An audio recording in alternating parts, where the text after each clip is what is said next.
하나님의 은혜가 여러분들 가운데 함께 하시기를 주님의 이름으로 축원합니다. 여러분, 어떤 죄 때문에 고통스러워해 본 적 있으세요? 내가 무슨 죄를 졌는데 그것이 처음에는 죄인 줄 몰랐다가 나중에 기도하다 보니까 그게 죄였구나, 그게 하나님 앞에 내가 해서는 안 될 일을 했구나, 또는 그것을 어떤 성도에게 아니면 어떤 사람에게, 그리고 내가 해야 될 일들 가운데 해서는 안 될 일이었구나, 그런 자책감이 들어서 그것 때문에 그것을 해결하기까지 아마 많이 힘들었던 적이 혹시 여러분들에게도 있었을지 모르겠습니다. 오늘 여기 다윗은 지금 힘들고 고통스러운 상황인데 그것이 자기의 죄 때문이라고 하는 것을 스스로 알고 있습니다. 그리고 이 고통이 죄의 결과라고 하는 것, 그래서 다윗은 하나님께서 지금 나를 짓누르고 있다, 화살을 쏘아서 나를 맞추어서 그 화살 때문에 내가 고통스러워하고 있다. 특히 이제 구약시대 같은 경우는 그런 경우가 많았습니다. 지금 내가 어떤 고통을 당하고 있으면 그 고통이 죄의 결과고 그 죄에 대해서 하나님께서 내게 고통을 주고 있다, 이런 생각을 많이 했었습니다. 아마 그런 관점이 그대로 반영된 시라고 볼 수 있어요. 근데 오늘 시편을 통해서 우리에게 주는 말씀이 있습니다.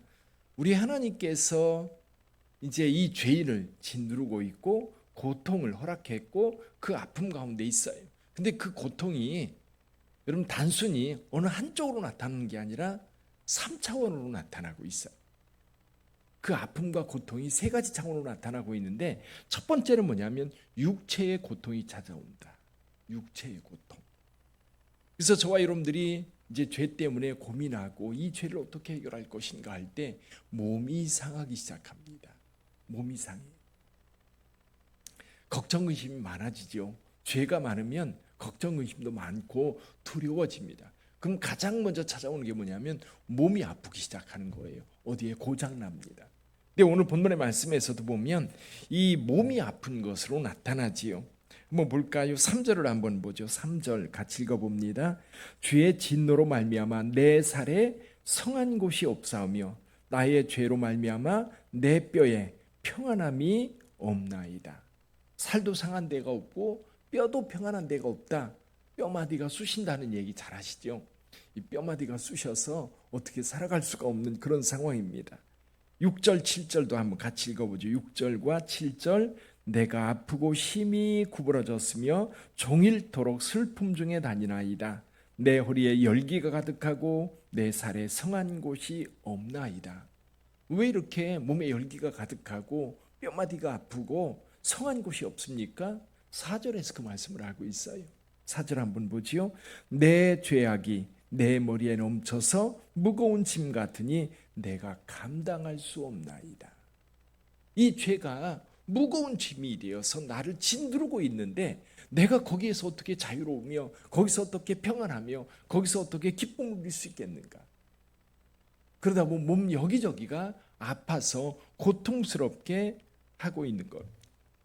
자, 이런 고통, 죄악이 이렇게 짓누르고 있어서 몸이 아프고 여기저기 고장나기 시작하는데, 여러분 이거는 지금 다윗이 이 고백을 자세히 하는 이유가 있습니다. 이건 뭐냐면 자기가 죄인이라고 하는 것을 의식하고 있는데 하나님께서 이렇게 고통을 주시는 이유는 뭐냐면 그 죄를 고백하라는 거예요. 그 죄에서 그냥 거기에 눌려 있지 말고 이렇게 계속 아프고 힘들고 어려우니까 빨리 그 죄에서 벗어나라고 하는 하나님의 메시지인 겁니다. 우리를 아프게 하는 걸로 끝내는 게 아니에요.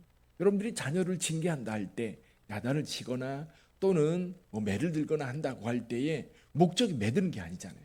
걔에게 고통 주는 게 목적이 아니에요. 그 고통을 통해서 아이가 달라지고 고쳐지고 바르게 되기를 바라는 엄마의 사랑 때문이거든요. 다윗은 그걸 느끼는 거예요. 지금 내가 이렇게 아프고 고통스러울 때 내 죄악을 토설하고 내 죄악을 하나님 앞에 고백할 때 그제서야 내 몸이 자유를 얻게 되는 거예요. 육체적 아픔은 여러분 그러니까 회개를 위한 하나님의 신호인 거지. 근데 이렇게 몸만 아픈 게 아니에요. 두 번째 고통이 있습니다. 이 두 번째 고통은 사회적 고통이에요. 여러분 이렇게 죄를 짓고 그러면 우리 가까이 있는 사람이 나를 멀리하기 시작합니다. 오늘 본문의 말씀도 한번 볼까요? 우리 11절을 한번 읽어보죠. 11절 같이 읽어봅니다. 내가 사랑하는 자와 내 친구들이 내 상처를 멀리하고 내 친척들도 멀리 섰나이다. 12절도 읽어보죠. 12절 내 생명을 찾는 자가 올무를 놓고 나를 해하려는 자가 괴악한 일을 말하여 종일토록 음모를 꾸미오나. 자, 이렇게 내가 죄를 범하면 주변 사람들이 가까이 하잖아요. 뭐 금방 알 수 있지요. 오늘 우리 사회에도 이런 범죄자들 가까이 하고 싶어하는 사람들 별로 없습니다. 근데 누군가가 좀 도와주면, 이런 경우 이제 사회 기독교인들이 이제 어떤 선교 단체를 만들어서 후원하는 경우도 많이 있는데요. 예를 들면 이제 어떤 범죄 때문에 수감이 되어서 교도소 생활을 하고 나왔다 할 때에 여러분 그를 가까이에서 도와주려고 하는 사람이 참 없어요. 왜? 죄인이거든요. 사회에서도 멀리하려고, 가족들도 멀리하려고 해요. 어느 정도는 처음에는 이제 뭐 어떻게 도와주려고, 바르게 살게 도와주려고 애를 쓰지만 그 아픔이 커지고 또 그가 괴로워하는 모습 또는 그가 또 다른 범죄를 지을까 하는 그런 두려움 때문에 가까이 있었던 사람들이 멀어지는 거예요. 도와줄 사람이 점점 멀어지는 거예요. 그러다 보니까 이 죄는 사회적으로도 사람들과 사람들 사이에 거리를 멀게 만든다. 이 죄는 그래요. 죄는 하나님과 우리 사이를 멀어지게 만들 뿐만 아니라 사람과 사람 사이에도 멀어지게 만들어요. 가로막아요. 그래서 두 번째 고통은 사회적 고통이다. 근데 또 한 가지가 있어요. 세 번째, 원수들이 기뻐합니다. 아마 여러분들도 그런 경험이 있을지 모르겠어요. 평소에 별로 좋게 생각하지 않던 사람이 내가 어떤 어려움을 당하니까 거봐라, 너 그렇게 살더니 고소하다, 그러면서 박수치고 사람들한테 이런저런 말을 하면서 고통을 주는 경우. 그러니까 내가 죄지면요 원수들이 좋아하는 거예요. 그러니까 그래서 내가 시험에 들지 않고, 내가 이런 죄 짓지 않고, 죄에 빠지지 않고, 어려움을 당하지 않고 나를 잘 지켜야 되는 거예요. 여러분이 하나님의 자녀입니다. 근데 여러분들이 어려움을 당한 누가 좋아해요? 사탄이 좋아해요. 사탄이 좋아해요. 교회가 어려움을 당하면 누가 좋아해요? 사탄이 좋아해요. 주의 종들이 어려움을 당하면 누가 좋아해요? 사탄이 좋아해요. 그런 사탄들이 여기저기서 이제 수석되다 보니까 그것이 너무 고통스럽고 힘든 거예요. 여기 한번 같이 읽어봅니다.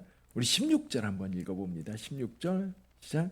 내가 말하기를 두렵건대 그들이 나 때문에 기뻐하며 내가 실족할 때 나를 향하여 스스로 교만할까 하나이다. 그들이 기뻐, 원수들이 기뻐하는 건 참 속상하지요. 여러분, 우리 교회 때문에 사탄이 기뻐한다? 이건 말도 안 되는 겁니다. 오히려 하나님이 기뻐하시고 하나님이 행복하셔야 되는데, 하나님이 기뻐하는 게 아니라 하나님은 걱정 의심하고 사탄이 기뻐한다? 여러분, 성도들의 삶이 그러면 안 됩니다. 성도들의 삶이, 여러분, 사탄이 기뻐하는 것은 뭐냐면 우리가 죄짓고 하나님으로부터 멀어지는 것을 사탄이 좋아하고 기뻐하는 거예요. 그리고 여기 원수가 스스로 교만할까? 거봐, 내가 이겼잖아. 그러면서 원수들이 나를 조롱하는 그 모습이 내 죄 때문이라고 한다면 너무 속상한 거예요. 또 여기 보면 내가 넘어지게 되었고 나의 근심이 항상 내 앞에 있사오니 내 죄악을 아리고 내 죄를 슬퍼합니다. 우리 19절 20절 같이 읽어보죠. 19절 20절 내 원수가 활발하며 강하고 부당하게 나를 미워하는 자가 많으며 또 악으로 선을 대신하는 자들이 내가 선을 따른다는 것 때문에 나를 대적하나이다. 네, 여러분, 이렇게 우리가 죄를 짓고 악을 행하면 원수들이 좋아해요. 그리고 평소에 우리를 미워하던 사람들이 기뻐해요. 자, 그런데 그럼에도 불구하고 내 가까이 있는 우리 가족들이나 나를 가까이 있던 사람이 내 죄 때문에 멀리 가는 사람들, 또 원수들이 이제 그렇게 조롱할 때, 여러분, 그럼 내가 죄가 있을 때 그들을 향해서 뭔가 좀 반박할 것이 있어야 되는데 이 죄는 반박할 말을 못하게 만들어요. 여기 13절 한번 읽어볼까요? 13절 같이 읽어봅니다. 나는 못 듣는 자같이 듣지 아니하고 말 못하는 자같이 입을 열지 아니하오니. 14절 나는 듣지 못하는 자 같아서 내 입에는 반박할 말이 없나이다. 반박할 말이 없어요. 뭐 때문에? 죄 때문에. 이 죄를 짓고 나면 누가 원수가 나를 향해서 무슨 소리를 해도 뭐라고 할 말이 없는 거예요. 왜? 내가 죄인이거든요. 우리 가족들에게도 마찬가지, 주변 사람들에게도 마찬가지. 그래서 여러분, 죄는 우리를 자신감 없게 만들고 할 말 없게 만들고 고통스럽고 사회적으로 또 격리되고 원수들에게 기쁨을 주는 그런 일이 되어버려요. 그걸 알기에 다윗은 하나님께 도와달라고. 하나님이 도와주셔야만 내가 그 죄에서 벗어나 하나님의 거룩한 백성으로 설 수 있습니다.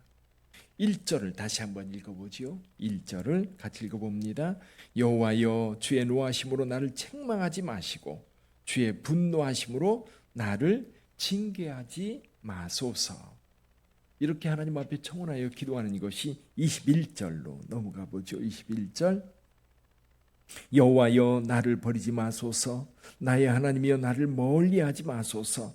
속히 나를 도우소서. 주 나의 구원이시여. 내가 하나님 앞에 죄를 졌어도요, 그 죄로부터 나를 건져주시고 그 죄로부터 나를 해방시켜 주시고 이 죄 때문에 당하는 모든 고통에서 나를 건져주실 뿐만 아니라 나에게 하나님 앞에 다시 설 수 있는 기회는 오직 하나님밖에 없다. 오히려 하나님 앞에 죄를 졌음에도 불구하고 결국은 하나님 앞에 나와야만 그 죄가 해결될 수 있다. 근데 사람들은 그러잖아요. 예를 들면 사람들과 사람들 관계 속에 저 사람과 나와 사이에 내가 어떤 그 사람에게 잘못을 행했어요. 그럼 이 문제가 풀어지려면 그 사람에게 가야 돼요. 그 사람에게 가서 미안해, 내가 잘못했어 라고 죄를 고백할 때 풀어집니다.